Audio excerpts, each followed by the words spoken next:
morning, friends. Thank you so much for joining me, and happy Mother's Day to all of you out there in the community. They're all doing the hard work of being good, loving mothers for our community. Thank you all for what you do. I am right here. My name, of course, is Aislinn Campbell, and I'm right here with my mom, who's on the other side of the screen back there. And we are in College Station, Texas, because we had an amazing celebratory event as mother and grandmother to celebrate my son, who graduated with his master's in finance and his bachelor's in science yesterday from Texas A&M University. Whoop! Can I say that? It was so great to be up here, and it's been a rainy weekend. The whole weekend has been rainy, but God has blessed us with these little pops of windows of perfect timing. Just like today, I was expecting it to be raining on me, but instead I'm getting this beautiful cool air and the nice sunshine. And I'm over in the gardens at Texas A&M University, the teaching gardens at Texas A&M University. Now, if you've been watching me live on Sundays, you've seen me here before, but usually I'm here in August because I'm dropping a kid off at college, moving them in, all of those types of things. But this year I'm here in May, so I'm getting to see it a little bit different. What happened? It said ending. Is it going? It's still going. Everything's fine. Sorry. Happy Mother's Day. All is well. So this year we are at the gardens at Texas A&M University, and we are seeing the gardens in May, which is a little bit different than what we normally see.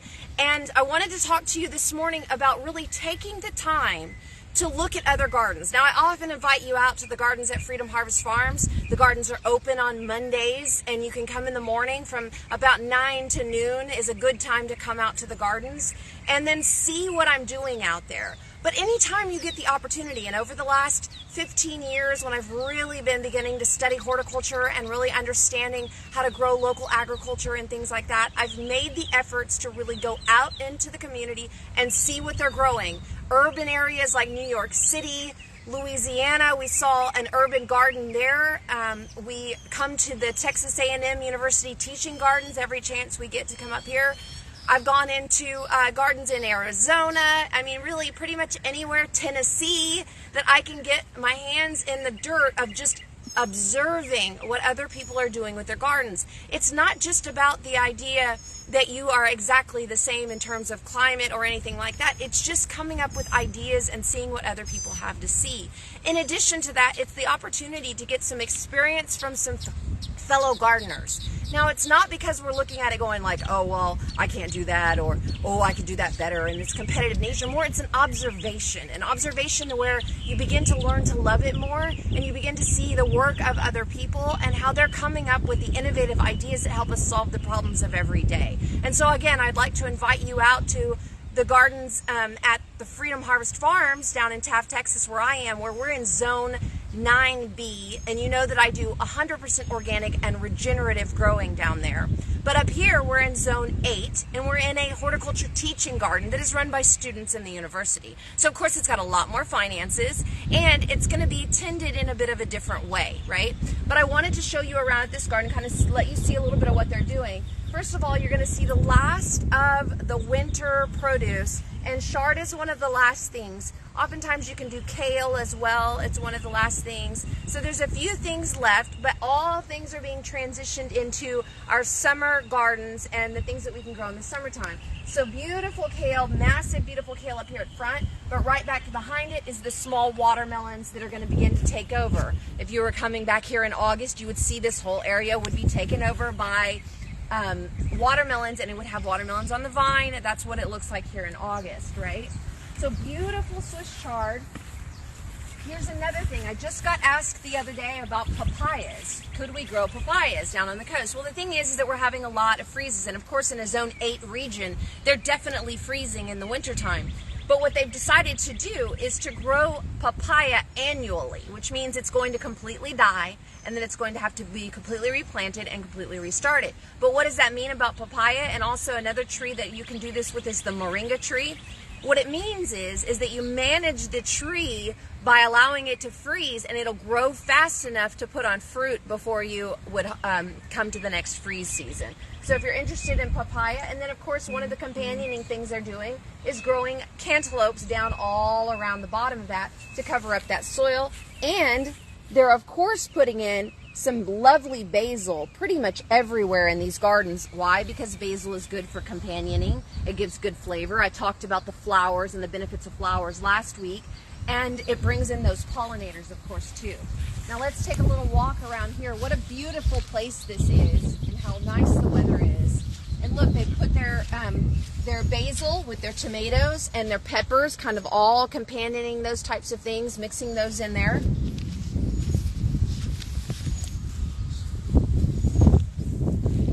Now here's one, a really interesting one to look at, the strawberries. Here's a version of a way you can see that they've mounded it up, and then they've put plastic over it, because the strawberries don't really want to touch the ground. If they touch the ground, then they're going to be in where the insects are, where the little roly-polies and things like that will eat upon them. So you want to make sure you get it up. There's another way of doing that I'll show you in just a second, where you put them up in your raised beds. It's really good to get your strawberries in the ground in like December, and then that way they'll make it through the winter freeze, and then they'll be really strong at the beginning of the spring, and that's when they're going to do their best, especially for us down in Zone 9. Now you can see nice little raised beds here where they mixed in their sunflowers. This is something, if you're in a community raised bed garden, a nice little raised bed, right? And they've got some carrots, and they've got some green beans, and they've got the last of their radish, and they've got some spinach still in there, and you can see the kale. So this is kind of the last of what I would call their winter garden going on right here. But they've got all of their tomatoes still mixed in, and some lovely different types of peppers over here.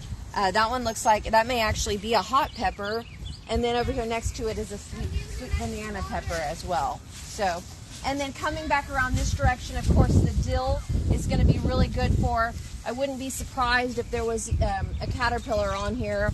I usually have all in my dill everywhere. I've always got a swallowtail striped caterpillar. I don't see one right now, but mixing some dill into your gardens, having dill available in your gardens is always an important part as well. Back over here this direction, you can see that they've got their cucumbers trellising up. They've got some nice trellises here. I like these trellises. They're really pretty and very nice for aesthetics. You know, of course, my trellises are farm style with just the T-posts and the wire, the fencing wire. But if you're doing something a little bit nicer, this nice hog panel with some border on it is just really pretty, and it looks really nice in the garden out here too. Of course, their squash, they've got the squash just like I do. I've noticed that they don't have much of the powdery mildew type of stuff that we've been dealing with. I don't know how much rain they've gotten prior to this rain. I know it's rained a lot in Texas this year, and so they probably have gotten, but they're also using, I know, being at the agriculture school, they're using hybrids that are going to be more resilient to the different types of molds and mildews and things like that that squash tend to deal with. I often look to that as well. The same things with when you're dealing with tomatoes and things like that, is to look to the resilient varieties of things. Look, squirrel! So walking over this way, we're going to look over at this little raised bed area that they have over here. Oh, and then if you go back to the video from last year, the last August season that we did, you'll notice this is very similar to an idea that I have over at farm. And this is actually part of where I came up with the idea. They grow gourds and loofahs up on top of this, and it will be covered with yellow flowers in the summertime. And then they'll have nice pretty gourds and loofahs hanging down, and then the big yellow flowers. You can see that they're actually already coming up in the mulch down underneath it. I don't know that they'll leave that stuff down there like I would maybe, but they may leave some of it. Either way, you can tell that they've already begun to get some of their morning glories. I plant morning glories on my trellising like this as well. And so they're going to have some nice pretty stuff for the pollinators as well here too. So coming back over this direction, this is a really nice raised bed. This is actually a raised bed that could be used at a school where somebody could roll up with a wheelchair. I like that side of it. And then in addition to that, you can see here up inside here, they've got their nice strawberries tucked away up inside. That's a really good way to grow strawberries and get them planted in December. Back in this little trellising area over here, they have some nice blackberries, it looks like. We actually have some blackberries too, some some with thorns and some that are thornless, and they have set berries this year. So over the next few years, currently they're helping to feed my birds and keep my birds potentially off of my tomatoes, but but in the future they'll be putting on enough for me to be able to harvest. So let's walk over to another, and while we're walking, I don't know if you guys saw, but we were already harvesting figs just this last week. So I'm eager to get home and see what all more fruit I'm going to have. I think we got about maybe a little over an inch of rain over the time period, which is perfect. I didn't want much more rain than that. And I harvested my potatoes, the last row of potatoes, and went ahead and planted in some okra, some black-eyed peas, and so all the pretty potatoes. I've got big, massive purple baking potatoes, some white baking potatoes, just some really nice stuff like that. So you're seeing another flip of the season and transitioning into planting the okra and all of that kind of stuff. So all those beautiful figs that we're harvesting leads me to be thinking about, and look at these beautiful flower gardens. Aren't they amazing? This is a hibiscus, which is in the same family as the roselle, I like to grow. It's a great edible commodity in our area. Everything's covered. Beautiful. Of course, the pollinators love all this stuff. There's that red salvia and the indigo spire like I like to grow. A lot of the different African daisies, lantanas, the coneflower echinacea, basil, all kinds, and then some ornamental kale back there in the back, some more beautiful morning glory. This whole thing will just be massively covered with huge flowers in the August time period. And of course, they're making this area nice for the pollinators. So harvesting figs is a huge deal. We are having lots of those, but we're also going to have a huge grape harvest this year, which means we're going to be able to make some good wine this year. And I thought it would be really fun to show off what they're doing here. You can see all the beautiful vines. I love these cedar posts that they've used. That's really nice. Of course, they're just using some simple T-posts here in the middle and then running wire up and down, and then using some watering lines down at the bottom to water right along the edge of that.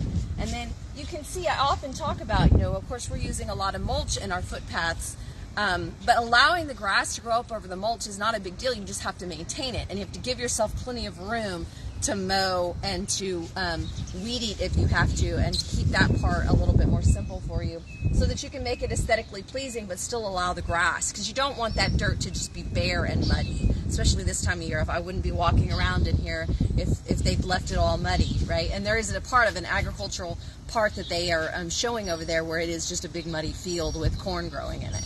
That's not the kind of thing you want in your backyard or on a nice farm that you're looking at. But I've noticed that I don't see quite as many grapes on their vines yet, but I have seen a few. Down inside here, they're starting to hide out. Those are real pretty. Those look like a different type of grape than the ones we grow. We grow the black Spanish grape.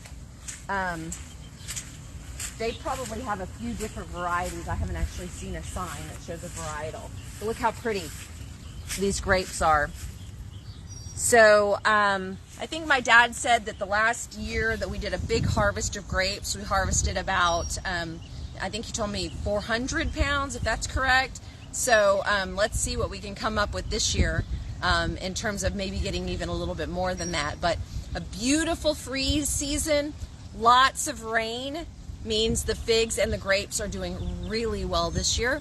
I expect that we're going to see some pears. So if you're interested in getting any of those figs or being involved in, I'm doing the investment larder. I just kicked that off again, and I actually do have one spot available and open for either a restaurant or a family. I'll gauge it by how I move forward with that. But if you're interested, reach out to me. I haven't done a major push yet. I've only mentioned it in a few of my lives, so there is still one available.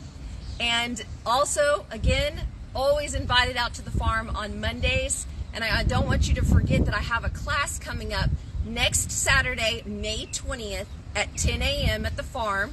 It's from 10 to 11:30 a.m. It's a great class. It's $44 a carload. You know how I like to do that. And you just fill your car up with 7 people if you want, and come on over to the farm. A great opportunity to go around, to see the grapes, to see the figs, to talk about all the things that I do to grow there, and to take in that idea of seeing someone else's garden. Now, if May the 20th doesn't work for you, I also have available private tours that I can do at any time. I can schedule those for you. And of course, I can come to your property and help you with doing some hands in the dirt. As we get closer to the end of the May, we're going to want to do less of the hands in the dirt planting, but then we're going to start preparing with some consultations and getting ourselves ready to begin building and preparing our infrastructure for our gardens that we're going to be putting in fall, or the gardens we're going to be flipping for our fall planting. And then last but not least, I'm also doing a class on May 30th. That's a Tuesday in the evening. It's a food is medicine meal planning and cooking class. And it'll be a great opportunity for me to show off to you some of the different ways that I can help you with getting special diet needs into your diet, or shifting your life around to make it easier for you, whether you're traveling like I am this weekend. I have some great experiences I can share with you about traveling.